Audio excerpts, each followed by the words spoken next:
household of faith. So I got a quick question. When your mom or dad asked you as a kid, what do you say? Usually, how would you answer that question? Maybe please? Or maybe thank you? The concept of gratitude is fundamental. We learn it basically from infancy, and we are expected to show that kind of gratitude with just basic common courtesy throughout most human interactions. And so in a way, gratitude is something that we all live every day, and we probably do a decent job of it, as we all try to do as we've been taught. But at the same time, I think that because we're taught it so young, and because it's so automatic, there's a level to which we don't appreciate the gravity of gratitude. And God really takes it seriously. And the entire day just seemed God ordained to orchestrate to teach me that lesson.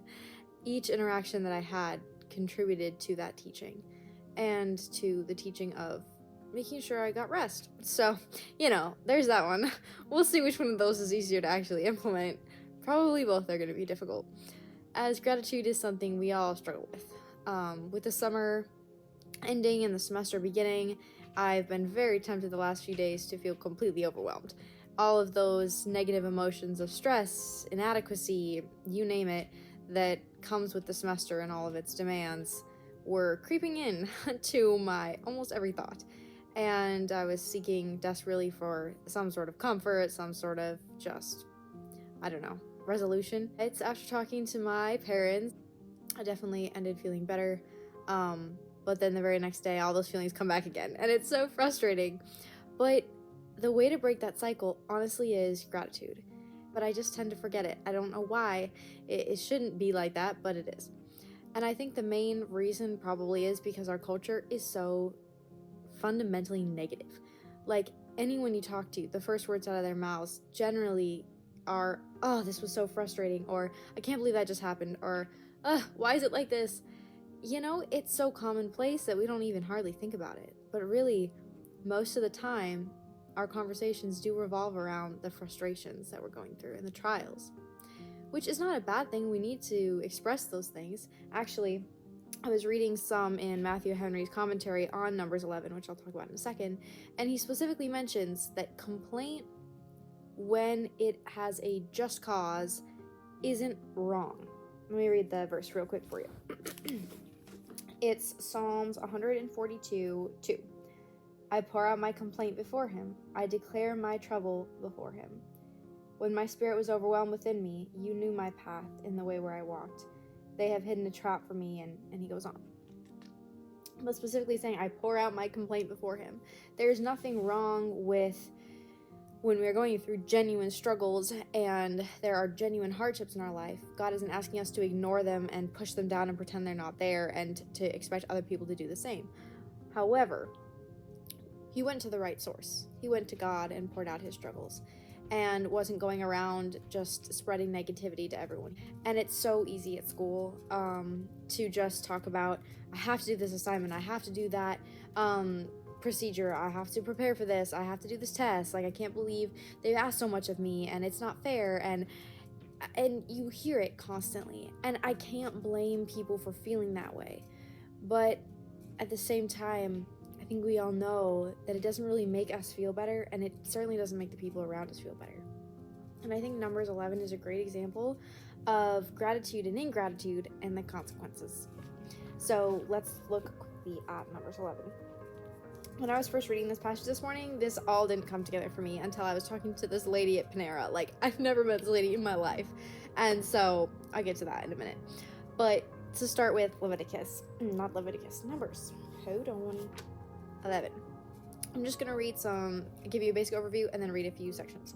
So right now the Israelites are in the wilderness, but they have been freed from Egypt, and they're starting to just get their footing out in the wilderness, and God's been providing manna for them every day, and has been providing for all of their needs. And Moses has been leading them. They've been following the cloud or the fire around to different areas, and the people are starting to get angsty.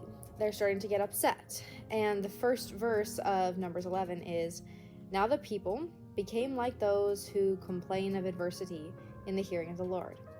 And when the Lord heard it, his anger was kindled, and the fire of the Lord burned among them and consumed some of the outskirts of the camp. That one verse holds all the concepts. First of all, the people were complaining. About what? About their adversity. Whatever they felt wasn't ideal. They wanted to complain about it, and they did. And the Lord heard them, and the Lord responded.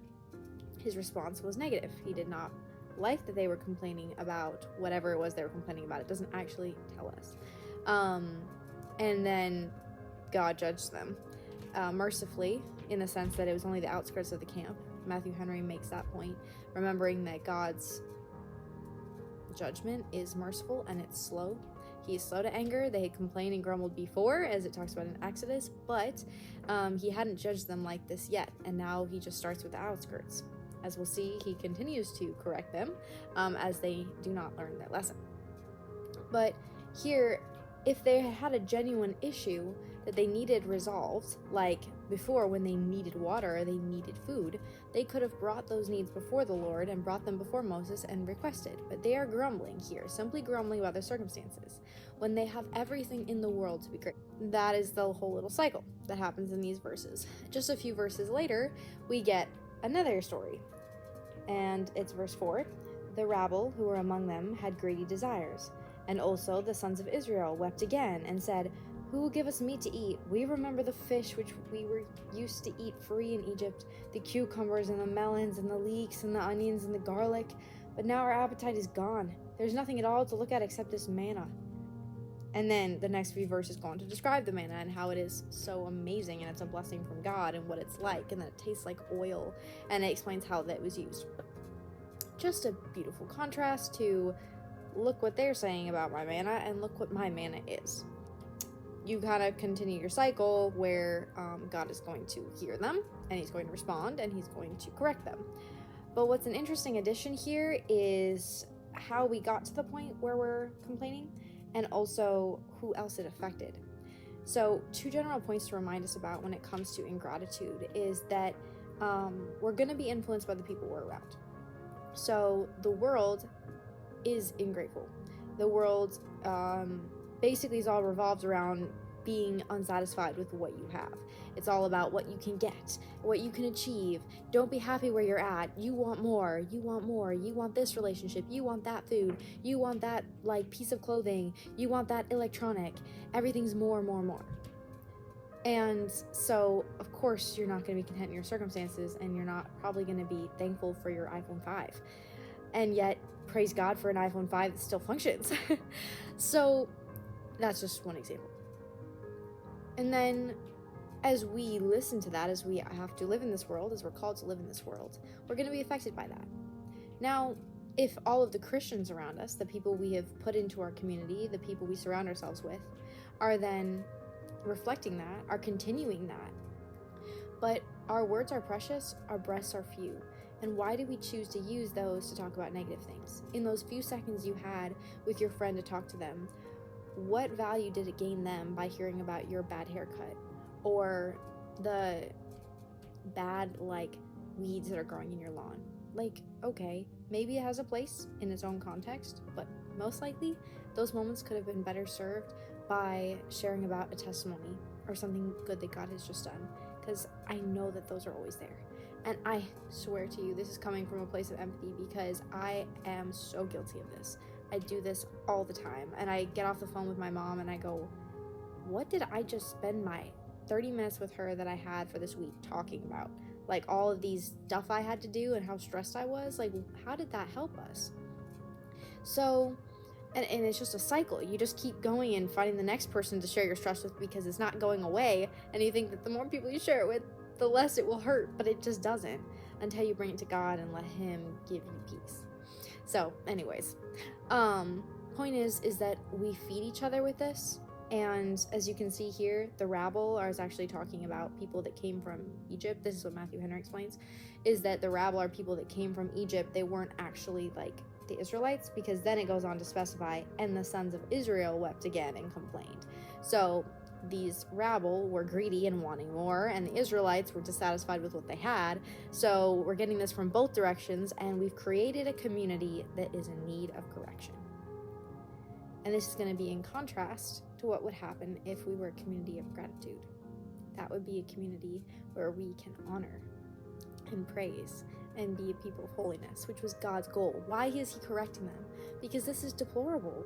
Versus, what would a world look like if we could be set apart, that's holiness, set apart as a people of joy and of goodness and of comfort and of support, coming from simply the choices of what we choose to talk about to each other and to the world.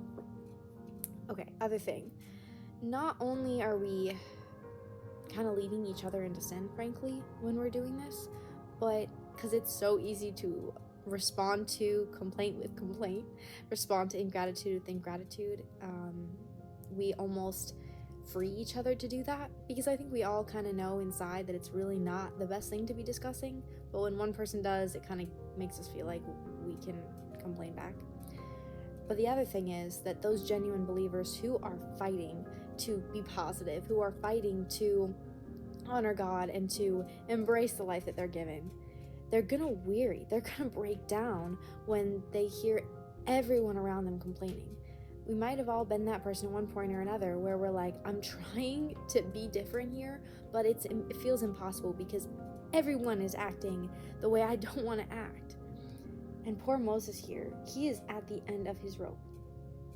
And it goes, now Moses heard the people weeping throughout their families, each man at the doorway of his tent. They're weeping over this. And the anger of the Lord was kindled greatly, and Moses was displeased. So Moses said to the Lord, why have you been so hard on your servant? And why have I not found favor in your sight that you have laid the burden of all this people on me? And then he goes on to be like, am I their mother or something? Where am I to get meat to give to this people? For they weep before me, saying, give us meat that we may eat. I alone am not able to carry all this people, because it is too burdensome for me. And then listen to what he says. This is how it has affected him, this constant ingratitude from the people, all the people. So, if you are going to deal thus with me, please, kill me at once, if I have found favor in your sight, and do not let me see my wretchedness. Moses is so done with dealing with this constant ingratitude from the people that he literally wants to be taken away his life. Like, it has taken all of his joy, all of his peace, all of his satisfaction with life. There is nothing that's giving him the reason to want to stay in this task that he's been called to. Let's not be the people that push the Moseses in our life to this. It's so hard, but it is simply the choice between saying the good thing that's going on in your life or the hard thing. Talk about the hard thing, but give it to God. And when there is everything to be grateful for, speak of the good. Speak of the good. So here I'm just going to give a brief story that's going to lead to my Panera conversation. I'll make this brief to sort of illustrate what we all kind of already know, but maybe it'll just help us to see this now from this perspective. I woke up at like 5 in the morning and I'm about to throw on my scrubs so I can go to the hospital, and I check my phone and it's like, we have too much staffing, you are not needed today.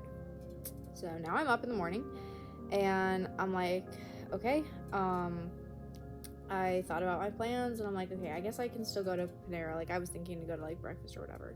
So I decided to go, and when I got there, I like got delayed on the way there. And I went up to the counter, and I think my sandwich had probably been sitting there for like 20 minutes. And this lady was like, I was wondering whose that was. And I'm like, sorry, why were you talking to me? But yeah, it's fine. So anyway, I sat down and I got on my Bible study and I was like going through that, got my coffee. For some reason, like, I don't think I can drink coffee, because like every time I do, it's like causes me to get like an acid stomach.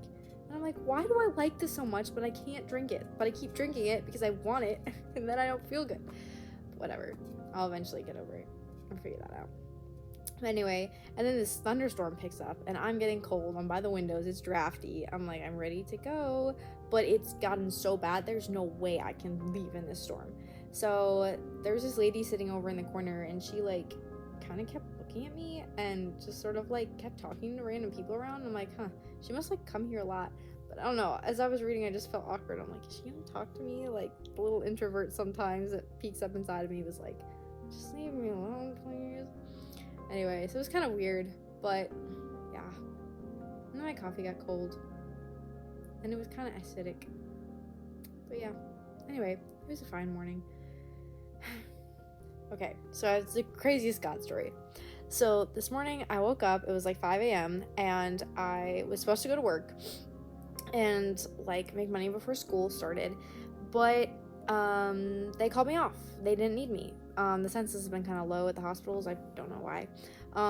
But I don't know why. I just didn't really feel upset about it at all. I just was like, okay, good, that's cool. I actually kind of laughed in joy.